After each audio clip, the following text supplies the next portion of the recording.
பொதுவாவே தமிழ் இண்டஸ்ட்ரியை பொறுத்த வரைக்கும் ஒரு பாடல் வெளியீட்டு விழா இல்ல ஏதாச்சும் ஒரு ஃபெஸ்டிவல் அப்படின்னா உலகத்துல இருக்கிற எல்லா சீஃப் கெஸ்டையுமே வந்து கூப்பிடுவாங்க. எல்லா திரையுலகத்துல இருக்கிறவங்களையும் சீஃப் கெஸ்டா கூப்பிடுவாங்க. ஆனா அதர் ஸ்டேட்ல ஏதாச்சும் ஒரு ஃபெஸ்டிவல் அப்படின்னா தமிழ்ல இருந்து சிறப்பு விருந்தினரா சில பேரை கூப்பிடுறது அப்படிங்கிறது கொஞ்சம் ரேரான விஷயம்.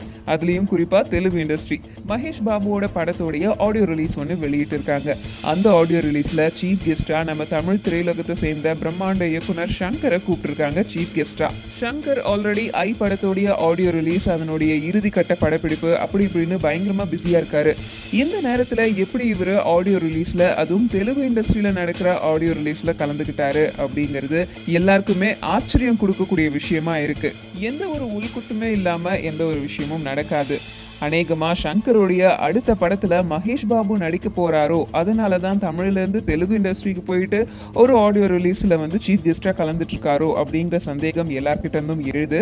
ஆல்ரெடி தமிழ்ல விஜய் கூட ஒரு படம், ரஜினிகாந்த் கூட ஒரு படம் பண்ண போறதா தகவல்கள் அங்கங்க வெளியாயிட்டே இருந்தது. ஆனா அது எதுவுமே உறுதி செய்யப்படாம இருக்குது. இந்த நேரத்துல மகேஷ் பாபுவோடைய பாடல் வெளியீட்டு விழாவில் சங்கர் கலந்துக்கிறாரு அப்படின்னா ஒருவேளை அவருடைய படத்துல மகேஷ் பாபு நடிச்சாலும் நடிக்கலாம். அதை பத்தின விஷயங்கள் இன்னும் கொஞ்ச நாள் ஆனா நமக்கு தெரியும்.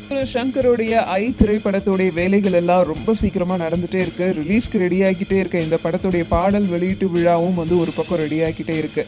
இந்த படத்துல ஸ்பெஷலான விஷயங்கள் அப்படின்னு சொன்னா ஏகப்பட்டது இருக்கு. முக்கியமா விக்ரமுடைய மேக்கப், விக்ரமோட மேக்கிங், இது எல்லாமே ரொம்ப ஸ்பெஷலான விஷயமா இருக்க போகுது. ஸோ இந்த படம் எப்போ வெளியாக போகுது அப்படிங்கிற எதிர்பார்ப்புல மக்கள் இருக்கும்போது இந்த படத்தோட டீசர் வந்து வெளியாயிருக்கு. இந்த டீசர் மூலமா இருக்கிற எதிர்பார்ப்பு இன்னும் ரெட்டிப்பாயிருக்கு. ஸோ படம் எப்போ வருது, என்ன மாதிரியான விஷயங்கள்லாம் இருக்கு அப்படிங்கிறத வெயிட் பண்ணி தெரிஞ்சுக்கலாம்.